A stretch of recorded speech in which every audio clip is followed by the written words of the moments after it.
Hi, I'm Dr. Chris D'Adamo, the Director of the Center for Integrative Medicine at the University of Maryland School of Medicine and the Senior Program Advisor to the Institute for Integrative Health. Today, it's a great pleasure to be able to share with you our work that we truly believe is revolutionizing medical student nutrition education through culinary medicine. And while nutrition and food have had a recent resurgence in our Western medical system, this is not by any means a new philosophy. Food has had its roots in medicine for thousands of years, going back to our first organized medical system of Ayurveda, where foods and food components were used as a basis of medicine, really, including turmeric, the anti-inflammatory orange spice. If you fast forward a few thousand years to traditional Chinese medicine, again, you see foods and food components used as the basis of many treatments. Here you see mushrooms, which have been shown to have powerful immunomodulating properties. And even our own Western medical system has its roots in food, and it was Hippocrates who gave rise to the moniker, "Let food be thy medicine and medicine be thy food." We see here some of the foods that were used in his day medicinally that, again, Western science had validated to have a variety of immunomodulating properties, fiber to foster gut bacteria, and olive oil for anti-inflammatory properties. However, nutrition has really taken a back seat in medical education today. We look at some of the data here that just 29% of US medical schools met this relatively paltry 25-hour requirement for nutrition education across the 4 years of medical school. It's actually down from the previous decade. Even more concerning is a recent paper in JAMA that found that training in residency was essentially non-existent. And this was a pretty strong statement. The medical education should match the interest in nutrition among both patients and physicians with more action. Okay, so what we're really left with today is well-meaning physicians who want to help their patients, but weren't prepared, don't have the tools to really advise in any meaningful way. You're left with sort of these generalities of it's important to eat a healthy diet. But who do you believe in this? Our patients and us, we're all this landscape of conflicting ideologies of popular diets. And, what makes this even more confusing to many is that there's actually good data for all the diets that you see on this slide, with the exception of one being the Hollywood cookie diet. The rest of them have some science behind them. And this actually can create even more confusion when you're really not sure who to believe with this. And what we end up getting is these sort of diet wars and rankings of best diets, pitting diets against one another, both in research and sort of in the blogosphere. And this isn't serving, right? There's not one best diet for everybody. And that's one of the things that we teach our students. We're going to get into this, right? Not one size fits all. And what you see a lot of times is, again, you have this evidence base for many different diets, and these diets are often pitted against one another and sort of get into camps with this, and then the ideology, people really identifying with their diet in a way that's more than just the food they eat, but almost a community. And in some ways that's okay, but not when it creates a sort of division, yo-yo dieting, bouncing from one to the next, okay? And one of the things that we emphasize with our students, and we all should keep in mind, there's actually data for all of these different types of diets. You saw, despite the acrimony on the sort of the blogosphere on the web, low fat, low carb, paleo, vegan, these are all ways to lose weight. Okay, these are, systematic reviews or randomized controlled trials. While weight is often a common outcome, we also see for cardiovascular disease risk, low fat diets, low carbohydrate diets, vegan diets, and paleo diets. These are all systematic reviews that show that these different dietary approaches can all reduce cardiovascular disease risk. You may say these diets are all very different. What's the common ground? Really, it comes down to how they are executed, all right? What I mean by this is it a whole food-based diet? So low-fat diets, if they're done in the manners you see on the top, can be a healthy way to eat.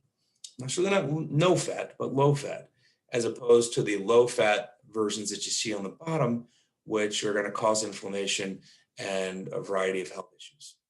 Same goes for low carb diets. These are a great way to lose weight, reduce cardiovascular disease risk factors, if you do it the way it's done the top and not relying on heavily processed foods.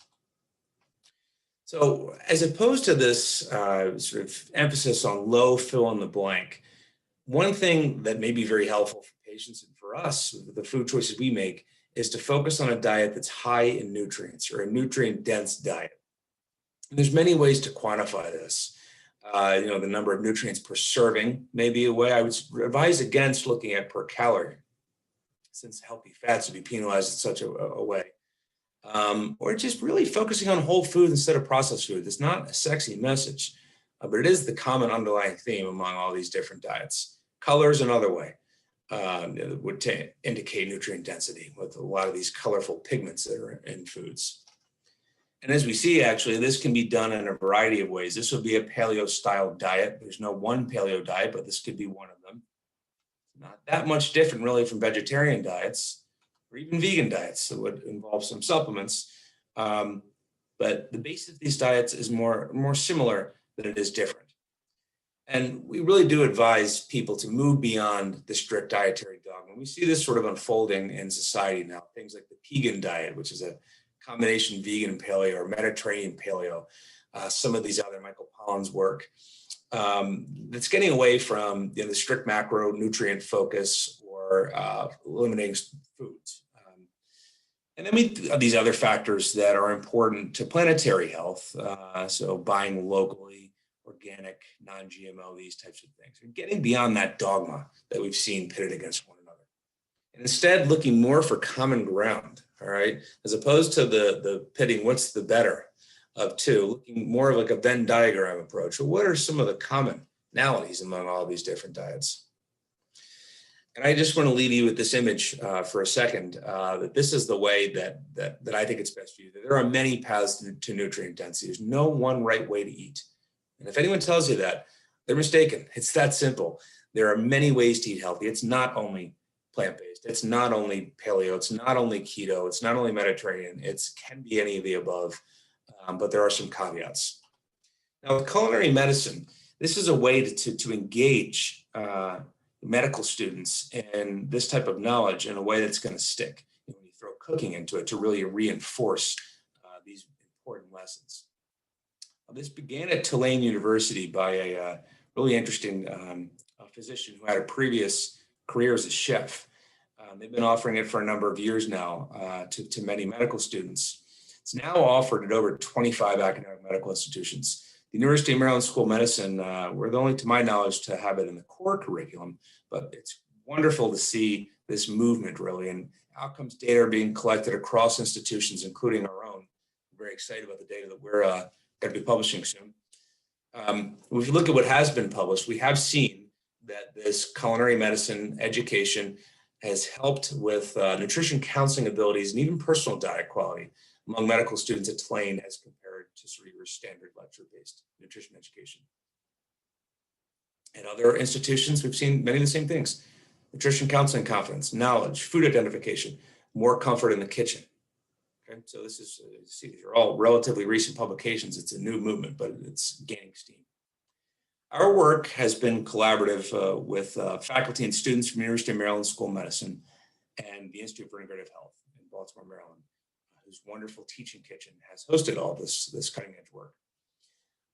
We're focusing today on the medical student curriculum, but there's also been work with CME for medical professionals, clinical cooking classes for patients, particularly cancer, that are in development, community cooking for optimal health, and engaging underserved families in Baltimore who bear the biggest burden of chronic disease, really cutting across a variety of different areas. The overarching class structure of this begins with practically oriented evidence-based health instruction. So you see here in the picture, this is from some things. This is not looking at nutritional biochemistry. This is really looking at the types of questions that patients or the students themselves are going to ask. Should I eat meat or not? We look at what does the data show on this? And is it ever really as simple as yes or no for most of these things? Usually not. We also think it's important to get into some of the barriers to healthy eating. Before we even get into the cooking, avoiding the perfect being the enemy of good. Looking at this bad, good, better, best philosophy. And then the big barriers, particularly for medical students: time, taste, and cost.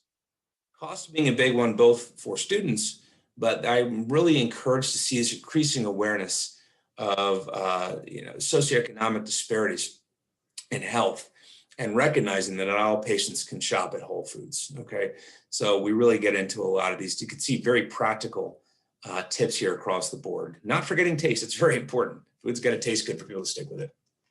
Then we get into the clinical research of the different diets. So the 4 that are in the core curriculum, the 4 diets we do are Mediterranean diets, plant-based diets, Paleolithic diets, and ketogenic diets. These are common, and they can be useful, but they also, we need to get into some of the details of these. So this can include, as you see, Mediterranean diet, some of the medical research that we search for this and go through all the different studies. The foods that are in and out, as you see for the ketogenic diet picture there. Some of the risks of some of these diets you see with plant-based diets, some of the misconceptions. The paleo diet, for example, is high in red meat. There actually need not be any red meat in it at all if one chooses not to. And then also really how to navigate the nutrition information landscape, where a lot of patients are getting their information from documentaries, which are oftentimes sort of driven by an agenda or a perspective. We go through a lot of these practical types of issues, all grounded in research. Then the fun part for many of the students, and that's cooking together. And finally, there is discussion. And when pre-COVID era, we would eat together. Now, as you see in the Zoom shot image below, this takes the form of questions and answers. And what I'm going to do now is actually show you a video that was featured. And let's see if I can share another screen and some of the work that we've done. Go ahead and play this to close. We'll be doing 3 different recipes. The first section is the avocado mousse. We are starting with dessert. It's not an ordinary cooking class. It's culinary medicine. So if you're right in front of that cutting board, I want you to go ahead and pick up that knife. A required course designed for first and second year medical students at the University of Maryland School of Medicine. So when you're blending, it gets really immersed in. One of the first medical schools in the country to offer a nutrition and cooking course as part of the core curriculum. This is all about practical nutrition, education, behaviors, both for the patients and for the students themselves. We're not just looking to help support the health of future patients, but equally as much to support the wellness of our students. This is a brand new program, and we're excited to be a part of it. What we're providing right now is a couple of different things. Our business solutions, which we have 2 corporate chefs on staff, which will help with the curriculum, as well as determining products that we're going to provide at no charge for the program. It feels so good to see this. We started the University of Maryland Center for Integrative Medicine in the School of Medicine back in 1991. It was the first in the country, and to see how far that it's come, that we can actually have in the required curriculum some culinary health and medicine as part of what the students get exposed to. Who knows what's next. Before going into the kitchen, the medical students receive in-depth nutrition instruction with data from the latest studies, and learn about popular diets that their patients will surely ask about. There's no one right way. This provides patients and our students the latitude to understand food a little bit more than just going what a diet book says. Culinary medicine is indicative of how the School of Medicine is changing the core curriculum to provide more active learning and keep pace with changing patient needs. And the students are eating it up. I think being a doctor involves a lot of not just clinical knowledge, but also life knowledge that you might need to pass on to your patients. And for some of these patients, they may not know how to cook or what they can use and what's affordable for them. And by us learning, we can also share this knowledge with our patients and hopefully make it better for them as well. Culinary medicine also fits in with the curriculum's new emphasis on student wellness. And learning how to cook well and easy, simple recipes is a great skill to learn as well for ourselves. So it's win-win. For the University of Maryland School of Medicine, I'm Larry Roberts. Cheers. Cheers.